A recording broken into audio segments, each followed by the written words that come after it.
to my channel.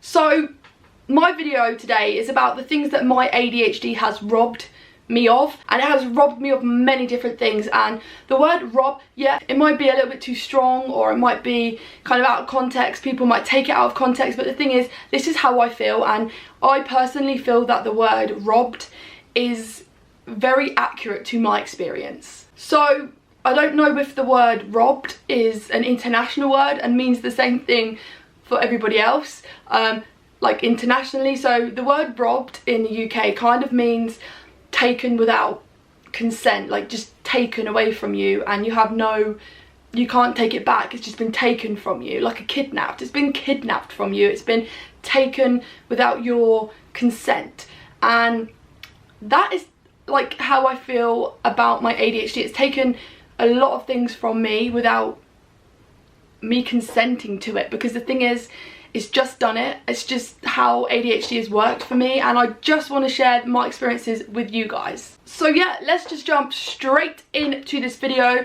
But first, remember to smash me a big thumbs up down below and subscribe to my YouTube channel. I will forever be grateful. So yeah, let's just get on to the video.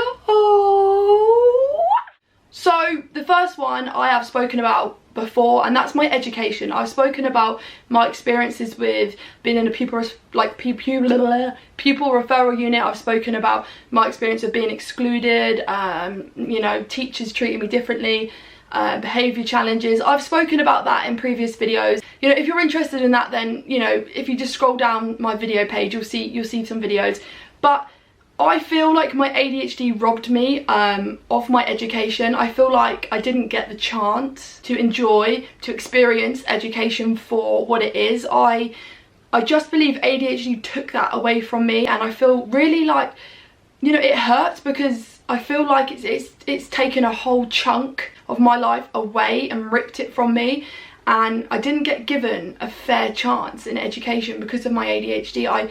I struggled so hard. I tried really hard, and I still didn't get anywhere, and I just feel like it's unfair that my ADHD kind of done that to me. And I know you're going to be like, why are you talking about it as if it's a person? But my ADHD is definitely very dominant, and I really used to, not as much anymore, but I used to really struggle with that aspect. I used to really struggle being able to confront it and kind of control it. But now, you know, again, not everyone, but my medication really helps that kind of side of my ADHD. I can really cope a lot more with medication, and I feel like if I would have been diagnosed a lot sooner, education may have been more accessible to me. I may have enjoyed it. I may have been able to experience more of it, more opportunities from education, if I received a diagnosis a lot sooner and a lot younger. So yeah, my first one, I feel like ADHD robbed me of my education. Again, my next one is ADHD robbed me of friendships.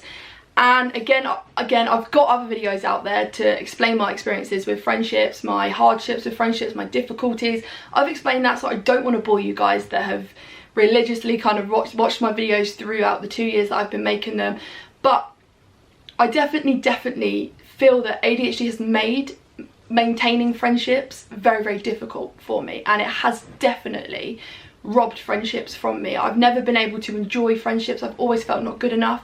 My rejection sensitivity I get because of my ADHD is very dominant as well. That plays a huge part, and I just feel like that kind of fun, that adventurous, that, you know, all of that type of kind of fun that you get from a friendship has been taken from me, been robbed from me. So the next one is something that I haven't always been okay talking about, and it took me quite a long time to accept it. And the experience, you know, my journey through accepting it and learning to accept it definitely took me down a dark path. So this one is very personal to my experience, and again, let me just say, it's not going to be everyone's experience, so just remember that. So I believe that ADHD, and I feel like ADHD has robbed me of my dreams. I'm not sure if I've spoken a lot about this specific topic. Maybe I should. Just let me know down below if you feel like you want me to, you know, go more in depth about this particular one. But My dream growing up was to become a policewoman. I wanted to go into the military police. That was like my entire dream. That's all I've ever wanted to do. You know, all through school I knew what I wanted.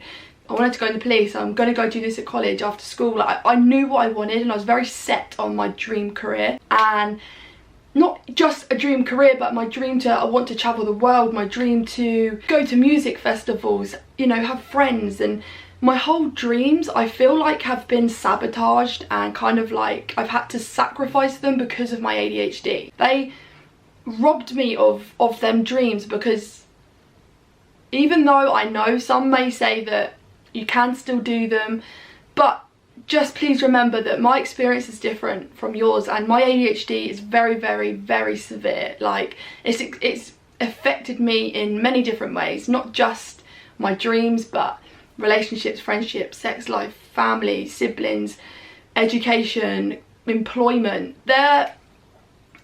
There's just been so many setbacks in life that I've had, like employment wise, like sticking to a job and being good at that job, and being able to follow basic authority kind of rules, and being able to just be okay in a work environment has just never been natural for me. It's always been difficult, like, and I mean like really, really difficult. Not just like, oh, I can't bother to go to work, because I mean, wouldn't everyone prefer to be at home and just chilling? But the thing is, as much as I want to work, and I mean, I have the desire to go out and work really, really hard, and you know, pay my parents' mortgage off, and buy us all a big house, and you know, there's so many things that I want to achieve in life, but there just always seems to be a huge setback. And I believe that my ADHD is behind that. You know, I'm very, very like needy and hyperactive, as in my mind is hyperactive. I need to be doing something different like all the time. I just have so many things that I want to do, and I try to mask all of my ADHD traits, and that's caused me so many issues in employment, in work kind of environments, because I feel like I make up so many different like identities to meet different, like when I meet different types of people, and it all comes like running back to me that I feel like a liar, and I'll say things to one person because I feel like if I say that it's going to make me more likable, and then they'll say something to someone else and it's like, well, she didn't say that to me, she said something completely different. And all these like different conflicting personalities that I claim to have, I claim to be a different Molly in every aspect of my life, because I just want to be liked, and I just don't know who I am. I don't know how to act. Also, this is autism as well. Like, remember, there is I have got autism as well. So there's just so many aspects of my life that are just so confusing to me, and I feel like ADHD is so dominant in my life, and I feel like it has robbed me of my dreams. So the next one is ADHD has robbed me of relationships. You might be thinking like, maybe that's just you, maybe, you know, you're not a good girlfriend, you're not a good partner, and okay, you know, that could very much be it. Maybe I'm just not. But the thing is, I feel like I would be, and I am.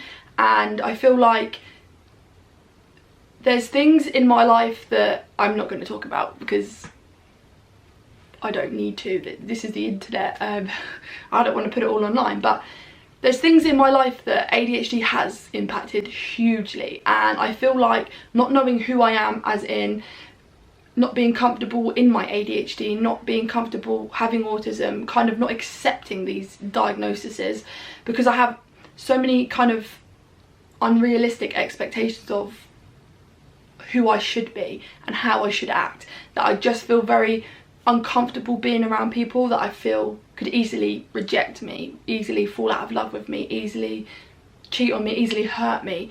And being vulnerable and open to people is not something I'm great at. And yes, I talk to you guys here, I open up, chit chat, and I might seem really, really confident, and you might be like, well, you talk really well to me, you communicate your feelings really well on here. The thing is, in real life, this just doesn't happen.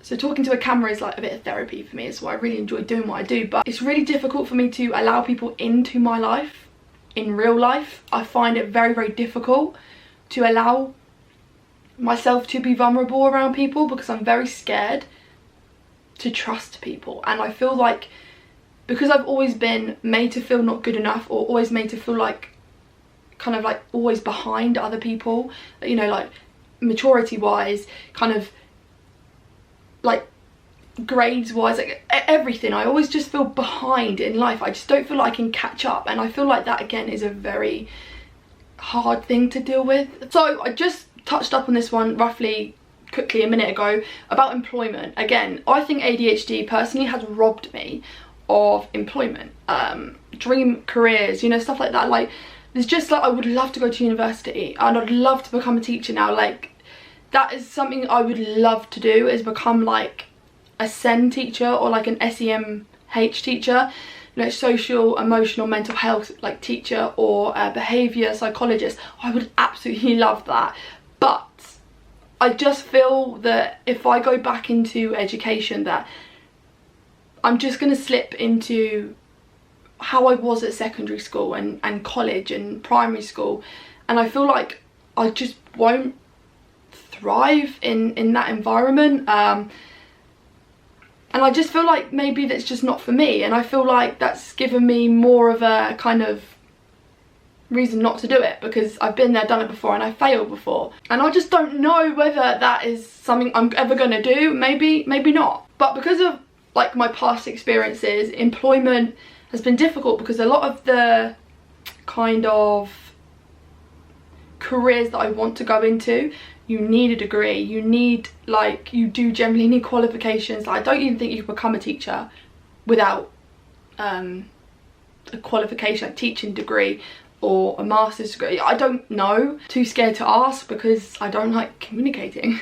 So employment has been a challenge, and I still don't know what I want to be when I'm older, because I just don't know what is kind of in reach for me. So I definitely feel this one is more relatable than any of these for a lot of ADHDs, and that's going to be, I feel like ADHD has robbed me of socializing. And again, I feel like a lot of us ADHDers will also kind of suffer with rejection sensitivities for it, be very kind of touched and affected by rejection sensitivities for it. And like I just said a bit before, I think it's very much about kind of never feeling good enough, always being the naughty kid, or always being the kid that just doesn't do work hard enough, like, but never kind of appreciated. And I always feel like that has a huge effect on our self-image, our self-confidence, stuff like that. So I definitely feel like being confident in a group, or being confident in who you are, can really play a huge part in socializing and feeling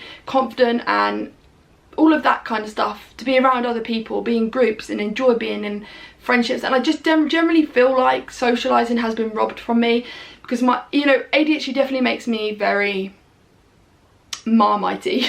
People they either like me or they don't like me. I can be very in your face, and if I feel very kind of comfortable with you, like I say, my mask can slip sometimes, and I feel like my traits just come like roaring out, and it's just like, wow, people just look at me like, oh my goodness, you're too much, you're in my face, you're like a child, you know, you're too loud. Like, I just worry about that, and I feel like I'd rather kind of step away from that kind of scene, because I don't want to be humiliated. I don't want people to not like me. I don't want people to see the real Molly, because I don't like her myself sometimes. Like, I can be too much, too in your face, but I've just never found anyone that would accept me for that. So socializing, I feel like, has been very, very affected, and kind of, it has been robbed because of it has been robbed from me. My ADHD has robbed that kind of experience from me. The next one is something that can probably only be experienced by females, because I'm talking about it as from a female's perspective. So you can change the context and obviously change it to a male's perspective.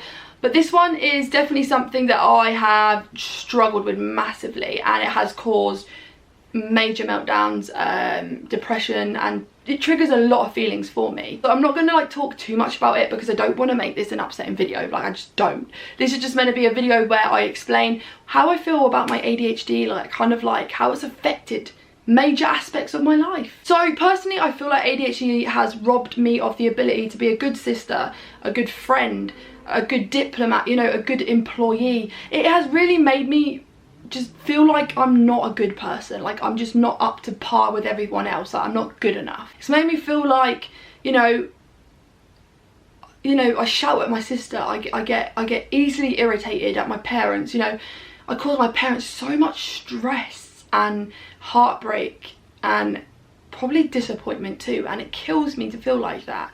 To even know that my parents probably went through stages and phases where they just probably didn't like me at all, because they were down the school constantly, they were kind of like being grilled about my behaviour, like why does she behave like this, like why is she like this. And like my sister, I remember this categorically, and this is something that kills me.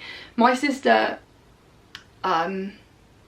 once said to one of her friends at school, and her mum said it to my mum, and I was there, but I don't think that the parent knew I was there, but she had said that my sister calls me names, my sister hurts me, my sister makes me feel upset and unwanted and stuff like that. And she said this in class in one of her show and tells, like explaining like her feelings and stuff. Like that killed me, and it hurts me now. Like, I don't want to cry because it really does hurt me, but like I try to be such a nice person, I really do. Like I am a really nice person, I really am. And like I feel like I know this is going to be controversial to say, but you know, I'm gonna say it. I choose to be on medication for two reasons. One, for me to make my life a lot more easier, a lot more accessible, a lot more kind of enjoyable, and a lot more clearer for me. You know, it improves my life hugely. But the main reason why I choose to be medicated is for my family. I choose that because I can't ever, nor do I ever want to ever, put my family through what they had to go through for 21 years. Like, even when I was a baby, I know for a fact, you know, in my book you can read my experience of my parents' experience of me as a child. You can read their perspective, and as I grow up it comes into me, who I am.